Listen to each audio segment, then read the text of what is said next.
तृतीयोऽध्याय। सेनापतियों सहित महिषासुर का वध। ध्यानम। जगदम्बा के श्री अंगों की कांति उदय काल के सहस्रों सूर्यों के समान है।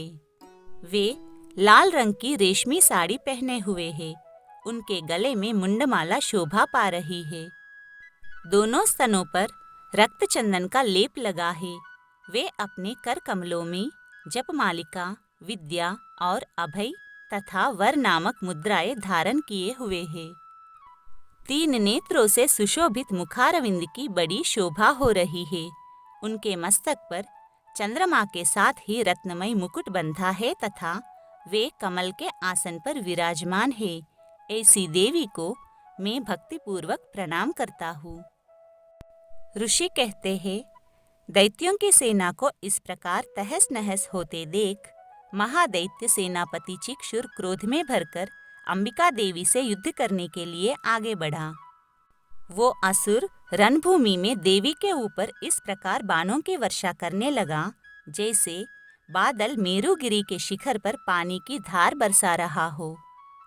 तब देवी ने अपने बाणों से उसके बाण समूह को अनायास ही काटकर उसके घोड़ों और सारथी को भी मार डाला।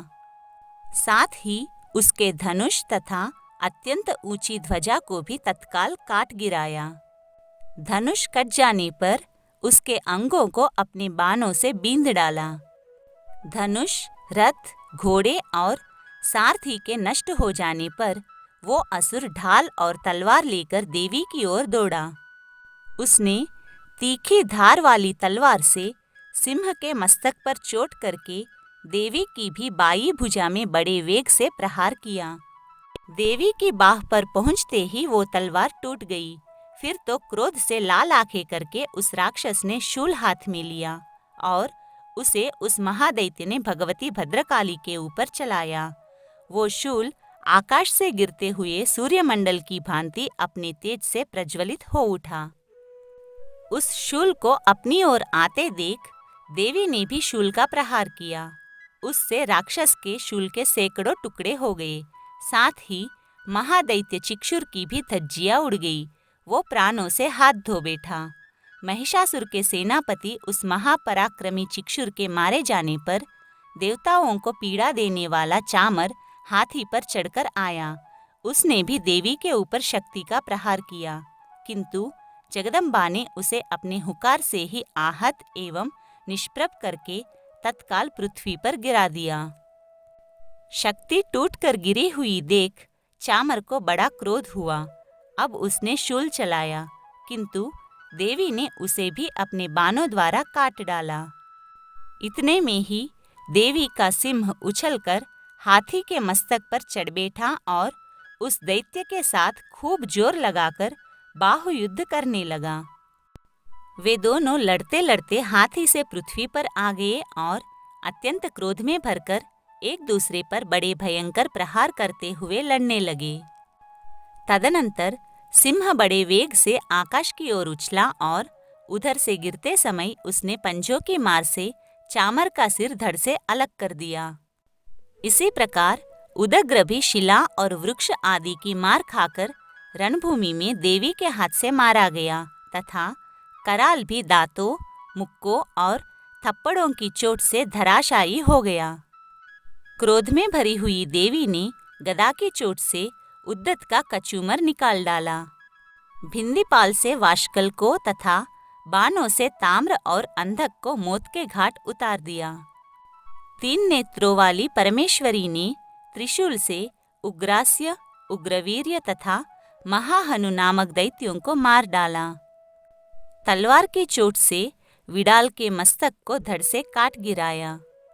दुर्धर और दुर्मुख इन दोनों को भी अपने बाणों से यमलोक भेज दिया।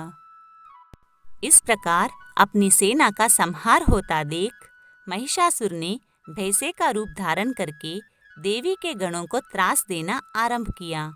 कुछ गणों को थूथुन से मारकर, किन्हीं के ऊपर खुरों का प्रहार करके, कुछ गणों को पूंछ से चोट पहुंचाकर, कुछ को सींगों से विदीर्ण करके, कुछ गणों को वेग से, किन्हीं को सिंहनाद से, कुछ को चक्कर देकर और कितनों को निश्वास वायु के झोंके से धराशायी कर दिया।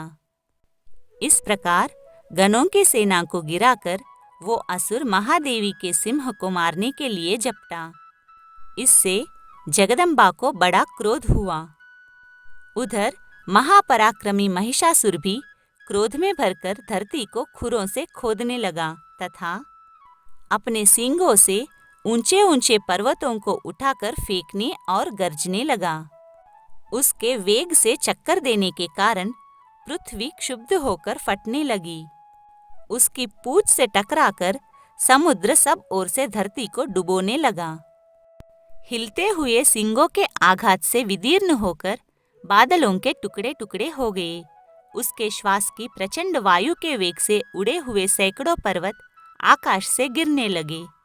इस प्रकार क्रोध में भरे हुए उस महादैत्य को अपनी ओर आते देख चंडिका ने उसका वध करने के लिए महान क्रोध किया। उन्होंने पाश फेंककर उस महान असुर को बांध लिया।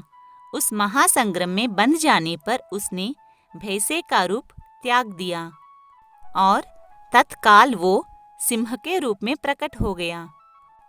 उस अवस्था में जगदम्बा जैसे ही उसका मस्तक काटने के लिए उद्यत हुई, वैसे ही वो खड्गधारी पुरुष के रूप में दिखाई देने लगा।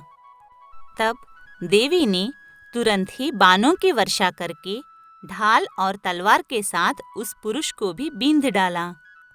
इतने में ही वो महान गजराज के रूप में परिणत हो गया तथा अपनी सूंड से देवी के विशाल सिंह को खींचने और गरजने लगा। खींचते समय देवी ने तलवार से उसकी सूंड काट डाली।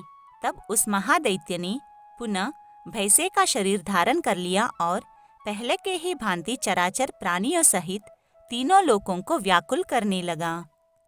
तब क्रोध में भरी हुई जगन्माता चंडिका बारंबार उत्तम मधु का पान करने और लाल आंखें करके हंसने लगी। उधर वो बल और पराक्रम के मद से उन्मत्त हुआ राक्षस गरजने लगा और अपने सींगों से चंडी के ऊपर पर्वतों को फेंकने लगा। उस समय देवी अपने बाणों के समूहों से उसके फेंके हुए पर्वतों को चूर्ण करती हुई बोली। बोलते समय उनका मुख मधु के मद से लाल हो रहा था और वाणी लड़खड़ा रही थी। देवी ने कहा, ओ मूढ़, मैं जब तक मधु पीती हूँ तब तक तू क्षण भर के लिए खूब गरज ले। मेरे हाथ से यही तेरी मृत्यु हो जाने पर अब शीघ्र ही देवता भी गर्जना करेंगे। ऋषि कहते हैं, यो कहकर देवी उछली और उस महादैत्य के ऊपर चढ़ गई। फिर अपने पैर से उसे दबाकर उन्होंने शूल से उसके कंठ में आघात किया। उनके पैर से दबा होने पर भी महिषासुर अपने मुख से दूसरे रूप में बाहर होने लगा। अभी आधे शरीर से ही वो बाहर निकलने पाया था कि देवी ने अपने प्रभाव से उसे रोक दिया। आधा निकला होने पर भी वो महादैत्य देवी से युद्ध करने लगा। तब देवी ने बहुत बड़ी तलवार से उसका मस्तक काट गिराया। फिर तो हाहाकार करती हुई दैत्यों की सारी सेना भाग गई तथा संपूर्ण देवता अत्यंत प्रसन्न हो गए। देवताओं ने दिव्य महर्षियों के साथ दुर्गा देवी का स्तवन किया। गंधर्वराज गाने लगे तथा अप्सराएं नृत्य करने लगी। इस प्रकार श्री मार्कंडेय पुराण में सावर्णिक मनवंतर की कथा के अंतर्गत देवी महात्म्य में महिषासुर वध नामक तीसरा अध्याय पूरा हुआ।